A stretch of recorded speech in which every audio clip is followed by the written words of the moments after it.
Fala pessoal, nesse vídeo nós vamos estar vendo mais uma partidinha modelo do sistema Ataque Índio do Rei para a gente poder estar aprendendo para jogar, aplicar nas nossas partidas. Isso mesmo, na minha opinião, o Ataque Índio do Rei ele é um sistema.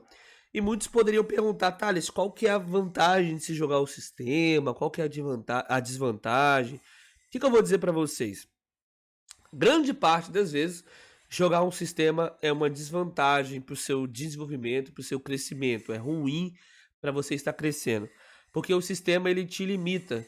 Acaba que em uma abertura como o Ataque do Rei, como o sistema London, são sistemas, você estuda poucas estruturas e isso atrasa o seu desenvolvimento.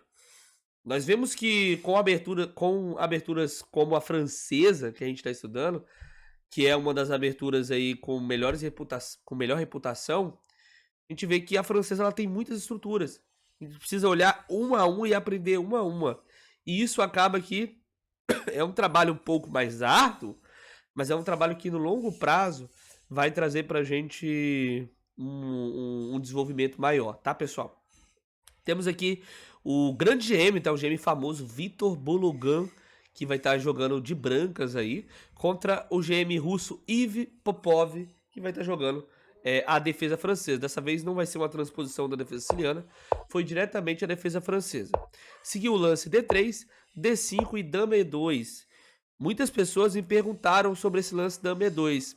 Ao final eu vou estar dando uma pincelada sobre ele, mas galera, acaba que vai transpor. Vai ser a mesma coisa do que a variante com o cavalo D2, tá, pessoal? Só tem que ficar mais atento aqui nas ideias do branco. Cavalo F6, se ocorre a captura em D5, não tem nenhum problema, você vai jogar essa estrutura normalmente, tomando de cavalo. E o preto ele tá muito bem com bispo E7, C5, cavalo C6, etc.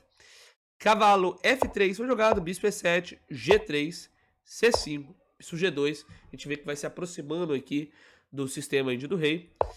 Cavalo para casa de C6, roque curto e B6, que é o lance que eu indiquei para vocês. Na minha partida, vocês viram jogando dama C7, mas hoje eu vejo que o B6 ele é um lance tão preciso quanto, na verdade, até um pouquinho mais preciso, porque você cria uma flexibilidade maior, né? Não é claro que a dama ela vai para casa de C7, embora na nossa linha, sim. A dama, a melhor casa para dama é a casa de C7, tá, pessoal? E aqui as brancas jogam o lance E5, segue com cavalo de FD7, C4. Esse, como eu disse para vocês no último vídeo nosso, é o melhor lance das brancas. Se o jogador de branca tentar jogar com C3, cavalo de BD2, bispo F4, o jogo pode se tornar muito passivo e as pretas podem ficar melhor facilmente, tá? Então essa ideia do C4 é uma ideia bem interessante para colocar algumas tensões centrais aí pro preto ele ter que resolver, né? E acaba que o branco ele ganha também ideias de romper no flanco de dama no momento certo com B4, né? A3, B4, que para o nosso caso, que é o roque grande, pode se tornar algum problema se a gente não conseguir jogar da maneira correta. D4 foi jogado pelo jogador das pretas, né? Melhor lance. E você poderia se questionar, mas Thales, o cavalo tá cravado ali, ó. Eu posso jogar, cavalo toma D4 nessa posição. Mas caso ocorra cavalo toma D4, a questão é que cavalo captura em D4, ataca a dama, é intermediário. Então não adianta querer atacar a torre, porque nós estamos atacando uma peça de maior valor e estaremos ganhando uma pecinha. É isso que a gente quer que aconteça, né? Tomara que os nossos adversários eles façam isso. Então, foi jogado D4, H4. O jogador das brancas ele faz esse H4, que caso o preto roque curto ainda, já está acelerado o ataque no flanco de rei. E se o preto rocar longo, ele pelo menos dificulta aquela ideia do H5 e G5, né? Como eu disse para vocês, se ele deixar, a gente vai jogar H5 e G5. Mas quando o H4 é jogado, a gente vai ter que jogar praticamente primeiro o lance H6 que foi jogado nesse momento, né? Já para preparar o G5 em alguma posição. E as brancas jogam H5 elas. Parece que evitam aqui o jogo das pretas no flanco de rei um pouquinho, né? Mas nós iremos ver que não é assim. Segue bispo B7, preparando para poder rocar grande, ele tira o bispo, depois tira a dama para poder rocar grande. Bispo F4, montando aqui o setup temático desse tipo de estrutura, né? Tem até um questionamento legal desse tipo de estrutura, que é o cavalo ele vai para casa de A3 ou para casa de D2. Então, é um questionamento que é feito muitas vezes, mas o bispo ele praticamente sempre vai para F4. Seguimos com dama C7, cavalo A3, A6 para poder evitar ideias de cavalo B4, cavalo C2, a manobra temática para preparar ideias de B4 e tentar abrir o nosso rei.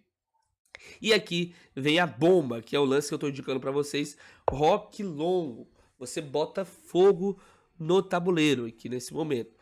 Não é uma linha muito distante, porque a gente já viu algumas outras posições em que o roque longo ele é efetuado, tá?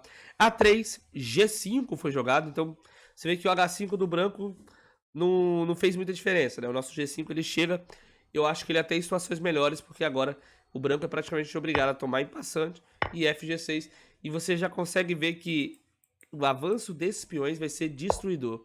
Segue G4, H5, criando ponto de contato, G5 tentando fechar a posição. O problema é que essa posição ela não vai fechar. O jogador das pretas joga H4 e o branco ele tá praticamente no sal. Aqui ele vai tentar um contra-jogo no flanco de dama, né, com B4, torre de DF8, colocando problemas no bispo, bispo H2, H3, você vê os problemas do rei aparecendo, e aqui olha só, as debilidades começaram a aparecer no jogo no flanco rei do branco, né, E5 tá débil, G5 tá débil, então torre F5 coloca muitos problemas. Depois de torre E1, bispo captura G5, o ataque ele é devastador. B5 segue, cavalo A5, Bx A6 tentando abrir, bispo toma 6, abriu um pouco o nosso rei, mas a questão é que o nosso ataque vai chegar primeiro. As brancas elas até se desesperam aqui tentando sacrificar uma peça, cavalo de C, E4, peão captura, cavalo captura, mas seguimos com o cavalo C5 e a posição ela é super saudável, né? A gente entrega aqui uma torre, porém ganhamos duas peças dessa brincadeira e o rei do nosso oponente está totalmente aberto.